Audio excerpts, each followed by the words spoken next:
नमस्कार, आप देख रहे हैं जवाब तो देना पड़ेगा और आपके साथ में विजेंद्र सोलंकी। कहते हैं कि कलाम साहब स्ट्रीट लाइट की रोशनी में पढ़े थे। ये सच भी है। वजह थी कि घर में लाइट नहीं थी और बिजली का ना इतना उत्पादन था, ना ही बिजली के तारों का जाल और ना ही बिजली को वहन करने की क्षमता। लेकिन आज उत्पादन की क्षमता है, बिजली के तार भी हैं और वहन करने की क्षमता भी। लेकिन फिर भी अगर बिजली नहीं होगी तो ये कहना भी मुश्किल है कि स्ट्रीट लाइट भी जल पाएगी या नहीं, क्योंकि बिजली बनाने के लिए कोयला चाहिए और कोयले के लिए प्रदेश में चल रहा है कि कोई तो ला कोयला। मुख्यमंत्री गंभीर है, ऊर्जा मंत्री गंभीर है और सक्रिय है। दोनों दिल्ली में गए हैं और oh my friend electricity minister जैसी स्थिति भी बनी। लेकिन क्या इसके बाद कोयला संकट दूर हो पाएगा? आज बात इसी मुद्दे पर कि कोयले को कोई ला सकता है या नहीं।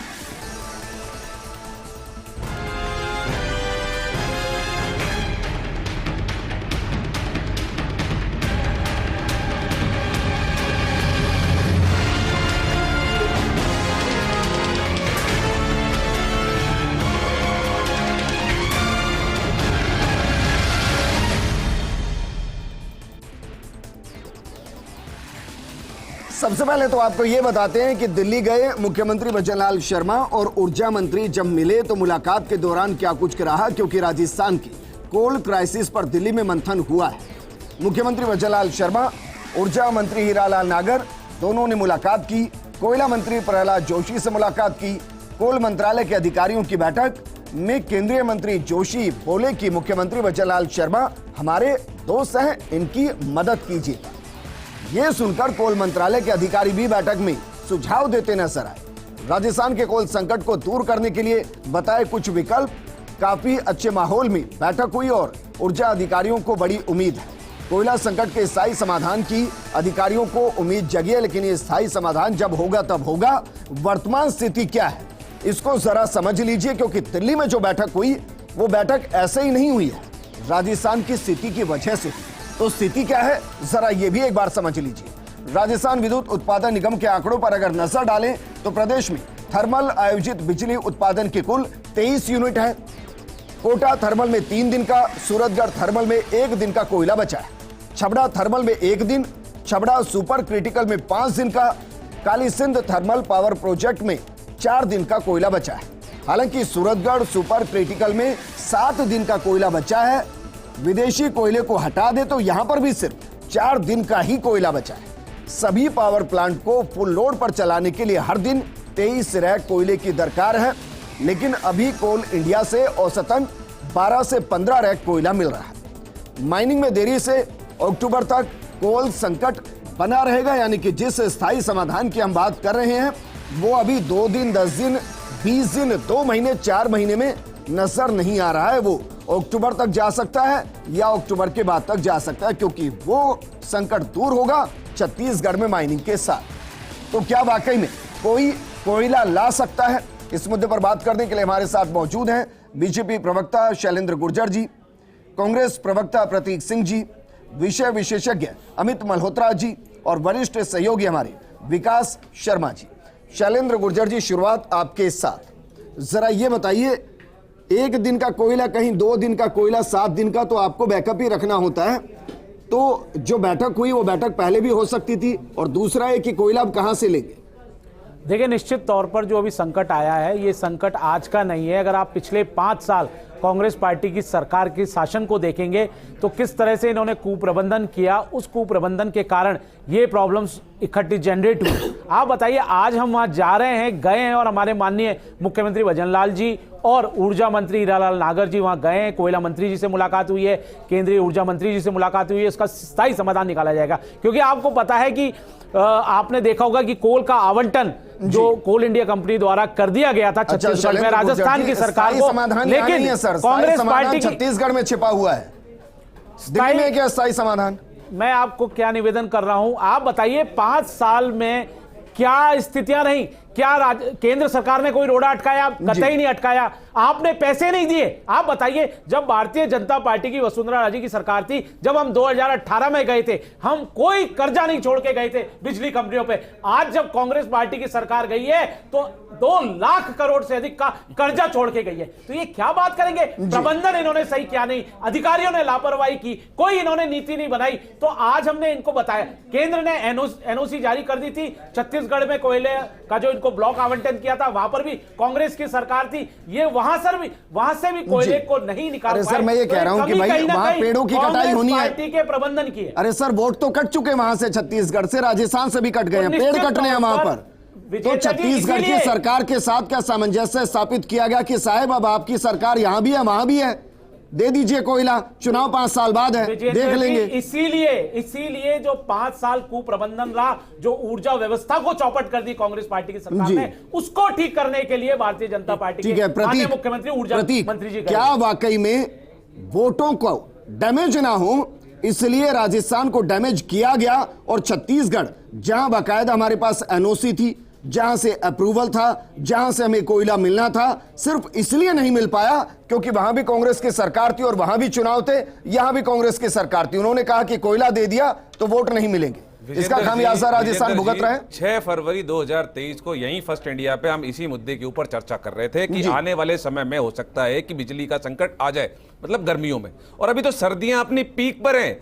अभी से कोयले का और बिजली का संकट सामने आ गया। ये 1 महीने की जो पर्ची सरकार है, क्योंकि पर्ची निकली नहीं है अभी कि हल कैसे होगा, इसलिए वो पर्ची ढूंढने के लिए, हल ढूंढने के लिए दिल्ली गए मुख्यमंत्री जी। अब दूसरी बात, आप पिछले 1 साल 2 साल 3 साल 4 साल के अखबार उठा लीजिए, ये राजस्थान या छत्तीसगढ़ के अंदर अकेले कोयले की समस्या नहीं है, ये केंद्र सरकार का कुप्रबंधन है। इसमें आंध्र प्रदेश की बात कर लीजिए, उत्तर प्रदेश की बात कर लीजिए, राजस्थान की बात कर लीजिए, हरियाणा की बात कर लीजिए, हर जगह कोयले की कमी है।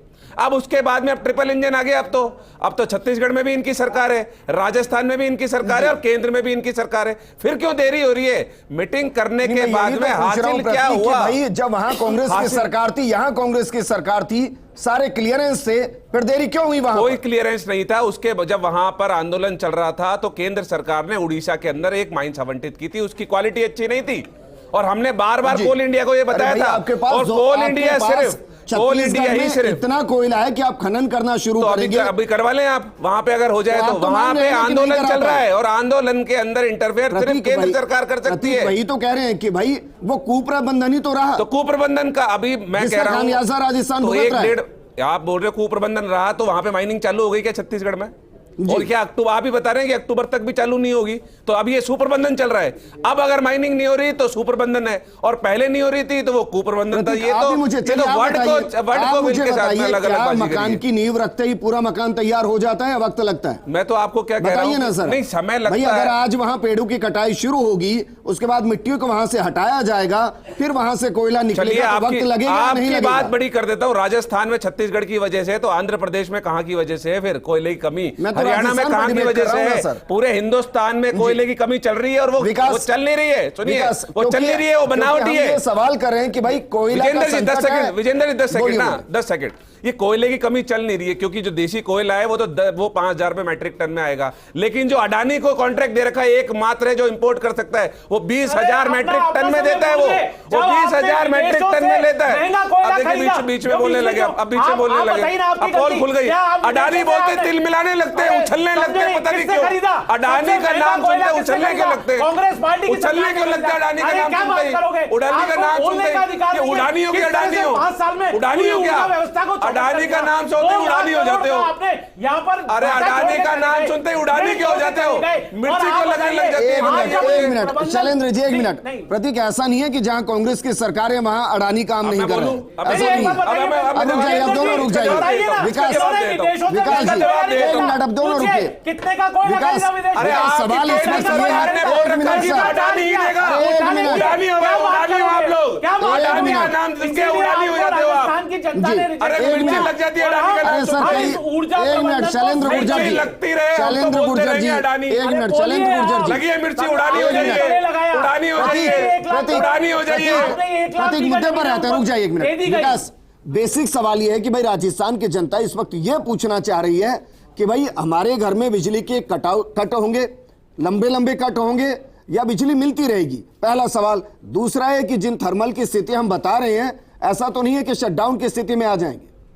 विजेंद्र, देखिए, अभी अगर राजस्थान की बात करें तो राजस्थान में 70% अगर बिजली का जो कंजप्शन कह सकते हैं कि जो आपूर्ति की जाती है वो थर्मल बेस्ड पावर प्लांट से की जाती है, और इनका पूरा कच्चा जो रॉ मटेरियल जो माना जाता है वो सिर्फ कोयला बेस्ड ये थर्मल प्लांट है, जिनमें कि उनसे उम्मीद है। और राजस्थान की बात करें तो राजस्थान के जो पावर प्लांट है उनके लिए छत्तीसगढ़ में माइंस अलॉट है, और माइंस अलॉट होने के साथ ही उन पर तमाम तरह की जो सिक्योरिटी, देखिए जब भी कोई माइंस अलॉट की जाती है तो उसकी पूरी प्रक्रिया होती है, एक लीगल प्रक्रिया होती है। उसके बाद में केंद्र से अनुमति मिलती है, पर्यावरण की अनुमति मिलती है, एनओसी मिलती है, एनजीटी की अनुमति मिलती है, उसके बाद में स्टेट गवर्नमेंट की अनुमति मिलती है, उसके बाद में माइनिंग की अनुमति, अलग अलग डिपार्टमेंट से अनुमति मिलती है, और उसके बाद जाके वहाँ माइनिंग शुरू हो पाती है। इसी का कारण था कि पीईकेबी का पहला फेज जो था, जिसके अंदर की 768 हेक्टेयर जमीन पर हमने माइनिंग की, और माइनिंग करके वहां से कोयला लिया, और उस कोयले से हमने हमारे प्लांटों को चलाया। तकरीबन 3 से 4 साल तक हमारे प्लांट जो चले हैं वो पीईकेबी पहले फेज से चले हैं। दूसरा फेज जो है उसको अनुमति मिल चुकी है, और मिलने के साथ ही तमाम जितनी भी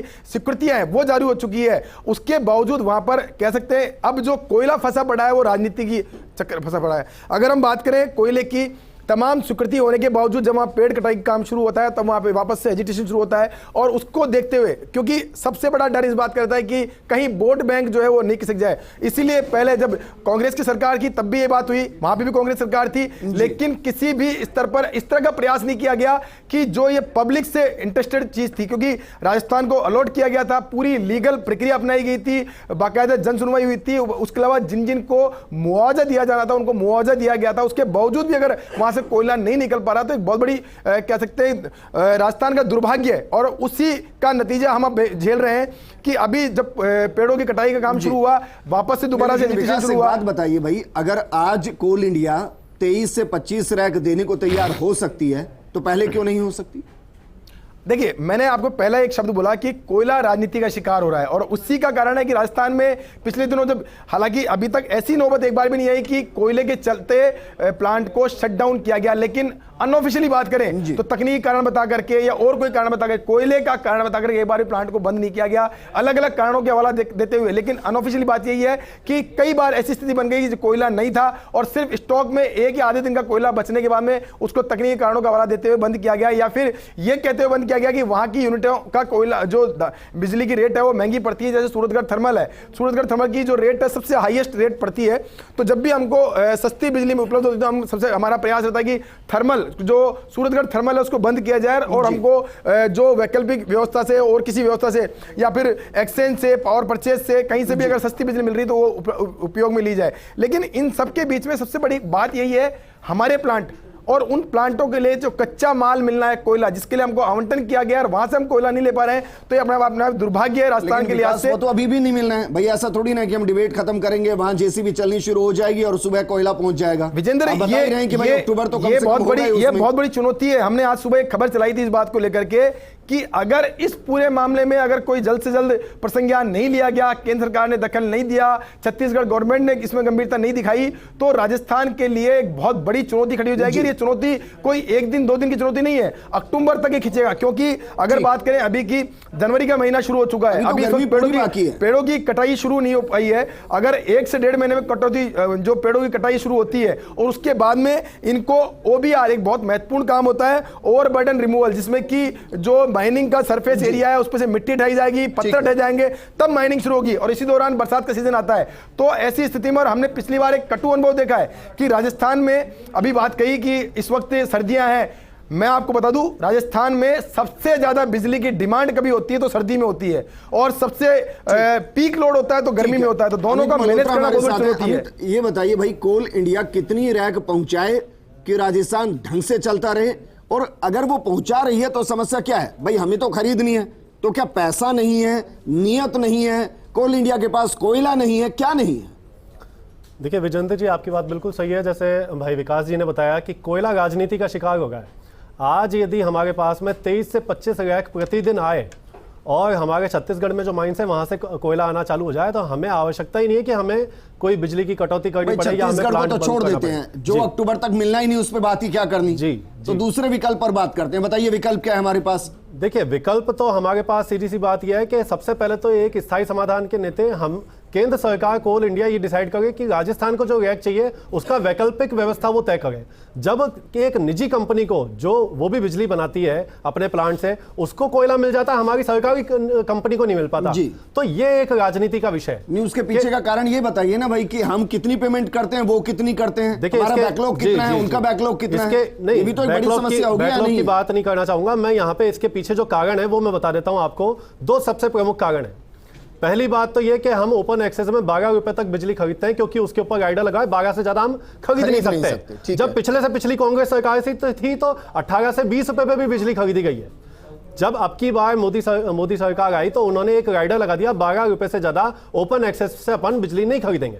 दूसरी बात, जब हमारे अभी भाई ने बताया कि भाई हमारी लागत जब ज्यादा होती है, जब डिमांड कम होती है, सूरतगढ़ के प्लांट बंद करते हैं। हम ओपन एक्सेस से बिजली लेना बंद क्यों नहीं करते हैं? हमारे उत्पादन इकाई के पास में पैसा नहीं है, डिस्कॉम के पास पैसा नहीं है।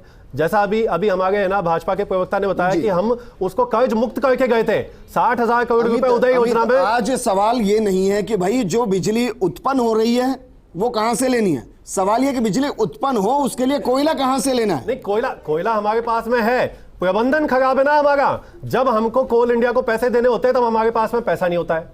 आज यदि हम कितना बकाया है? देखिए, अब हम 60 दिन का बैकलॉग लेके चलते हैं, 60 दिन का हमको उधारी मिलती है। ठीक है। हम जो 60 दिन पहले कोयला खरीदा था उसका पेमेंट हम आज कर गए, लेकिन यदि उसके बाद भी हम वो पैसा नहीं चुका पाते तो कोल इंडिया हमको रैक देना बंद कर देता है जी कि साहब आप बाहर से खरीदो। लेकिन आप दुविधा देखिए, जब चुनाव पास में आते हैं तो हमारे पास में कोल इंडिया को देने के लिए पैसा नहीं है, लेकिन 12 रुपए पे एक्सचेंज से एडवांस पेमेंट करने के लिए पैसा है। ये कौन सा विषय भाई? आज हमारे पास में यदि राजस्थान सरकार के पास में, कांग्रेस सरकार के पास में पैसा था तो कोल इंडिया को क्यों नहीं दिया गया? प्रतीक जवाब दीजिए।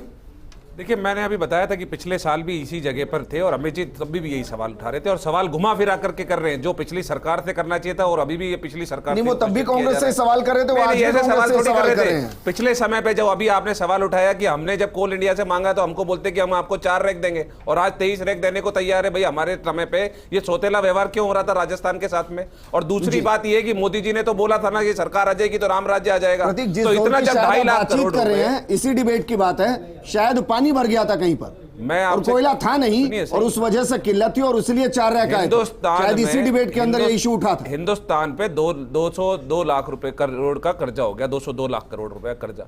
तो अब वापस से एक कर्जा और दे दीजिए ना राजस्थान में। अमित ये पूछ रहे हैं कि भाई जब पैसा था तो आप ओपन एक्सचेंज में तो दे रहे हैं पैसे, एडवांस भी दे रहे हैं। मैं ये कह रहा हूं आप थापे दे रहे हैं, मैं बोल रहा हूं अब की बात करिए आज की। आज तो मोदी जी अपनी गारंटी देके गए थे ना जी। मोदी जी की गारंटी का क्या हुआ? गारंटी देके गए थे, दे दीजिए 1 लाख करोड़ इसलिए करनी पड़ रही है क्योंकि छत्तीसगढ़ में अगर कांग्रेस की सरकार 1 साल पहले अगर माइनिंग शुरू कर देती तो यहाँ समस्या ही नहीं, हम बैठ के डिबेट कर रहे होते क्या? सुनिए, अपना माइनिंग कभी भी कोई आप ये कैसे कह के छूट सकते हैं कि भाई आज की बात पर बात कीजिए? ये आप अपने संज्ञान में डाल लीजिए, जो माइनिंग है वो कोल इंडिया चालू कराती है, वो कोई भी राज्य की सरकारें नहीं चलाती है। और कोयले का जो डिस्ट्रीब्यूशन है पूरे हिंदुस्तान में वो भी कोल इंडिया के अंडर में ही है। और व्यवस्था कोल इंडिया जो है वो केंद्र सरकार के अंडर में। व्यवस्था कौन देता है? व्यवस्था वही देगी, व्यवस्था वही देगी, वही इंटरफेयर करेगी, वही माइनिंग चालू कराएगी कोल इंडिया। लेकिन माइनिंग चालू कराने का कोई इरादा नहीं था। और फिर कहूंगा मैं कि आप अखबार उठा के देख लीजिए, खबरें उठा के देख लीजिए, राजस्थान एकमात्र नहीं है जहां पे कोयले का है। शुक्र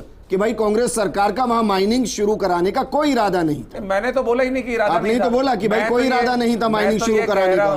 नहीं, कांग्रेस सरकार नहीं, बीजेपी केंद्र सरकार का। छत्तीसगढ़ में आपकी सरकार कोल इंडिया का।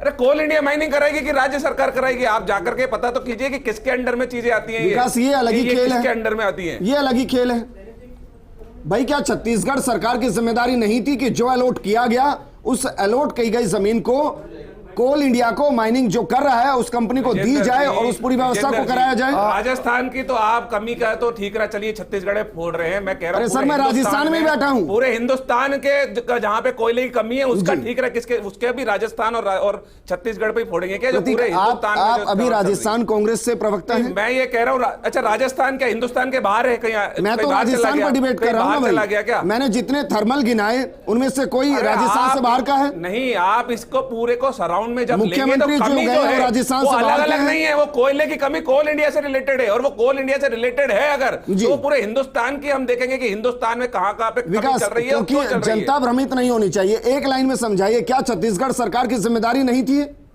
विजेंद्र देखिए, ये मैंने कहा ना कोल राजनीति का शिकार है, वो यही कारण है क्योंकि केंद्र की जो जिम्मेदारी थी केंद्र ने निभा ली, आपको आवंटित कर दी, जमीन आवंटित कर दी, उसका एनओसी जारी कर दी, पर्यावरण क्लियरेंस जारी कर दी, स्टेट गवर्नमेंट की जो रिस्पॉन्सिबिलिटी थी उन्होंने भी पूरी निभा ली, उन्होंने भी अपनी एनओसी जारी कर दी, लोकल जो एडमिनिस्ट्रेशन का एनओसी थी वो भी जारी कर दी। लेकिन जब वहां पे एग्जीक्यूशन की बात आती है, जब वहां पे काम की बात आती है, तो उस वक्त वहां पर लोकल एडमिनिस्ट्रेशन का सबसे महत्वपूर्ण योगदान है। अगर लोकल एडमिनिस्ट्रेशन चाहे वहां पर जो एजिटेशन है उसको, क्योंकि देखिए कानून व्यवस्था कहीं बिगड़ती है तो उसकी पहली जिम्मेदारी होती है वहां के लोकल एडमिनिस्ट्रेशन यानी कि स्टेट गवर्नमेंट की, वहां के डीएम की, वहां के जो एसपी की, वहां की जिम्मेदारी होती है क्योंकि उनकी जिम्मेदारी के तहत ही वहां पे आवंटित किया गया है कोल। और सरकारी तो हो गई है जी बिल्कुल स्टेट। और दूसरा अगर जयपुर में कोई धरना चल रहा है और जयपुर की राजस्थान की सरकार कहते हैं धरना हटा दीजिए और वो धरना चलता रहे, तो सरकारी तो रही ना धरना कराने वाली या ना हटाने वाली। दूसरा कारण अभी एक बात उठी थी, वो भी मैं आपको कहना चाहूंगा कि एक बात कही कि हमारे प्लांट बंद करके हम ओपन एक्सेस से बिजली खरीद रहे हैं। विजेंद्र, एक चीज समझनी पड़ेगी कि बिजली की उत्पादन बंद करना और बिजली खरीदना, इन दोनों में बहुत अंतर होता है। और उस चीज को अगर बारीकी से समझेंगे कि हम एक्सचेंज से 12 से 13 रुपए बिजली पर यूनिट बिजली खरीद रहे हैं और हमारे प्लांट जो 4 रुपए पर यूनिट बिजली पैदा कर रहे हैं उसको बंद कर रहे हैं, तो उसका भी कोई गणित है। उस गणित के तहत देखेंगे तो फायदे का सौदा हो सकता है। कारण क्या है, राजस्थान में बिजली की डिमांड जो है अलग अलग समय पे 15-15 मिनट का ब्लॉक होता है और उस 15 मिनट के ब्लॉक की डिमांड देखी जाती है।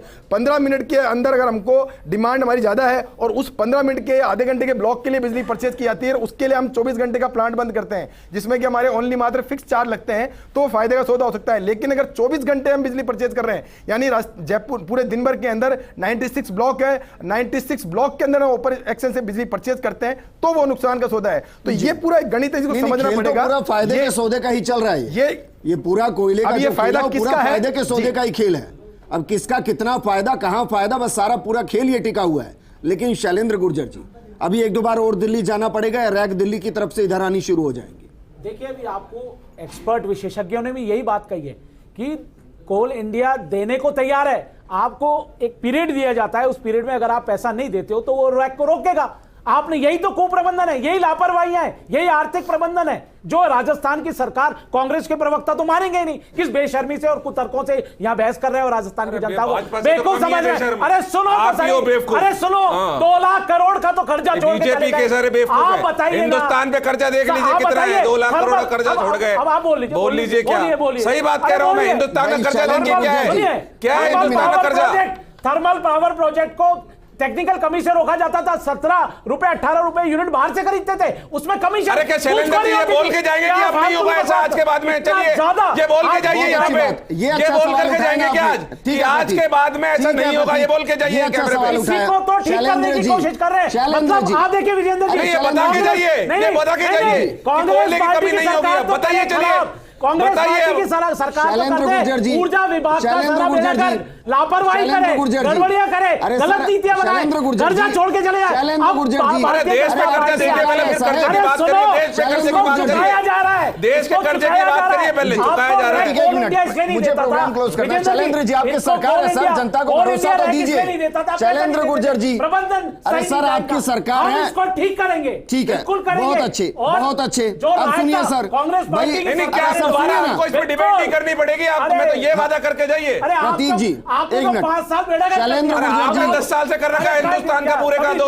बेड़ा कर। शैलेंद्र गुर्जर जी, देखिए 204 लाख का कर्जा हो गया आशीर्वाद। प्रतीक आ गए। अरे 55 साल तक 2 सीटें थी, 55 साल तक 2 सीटें,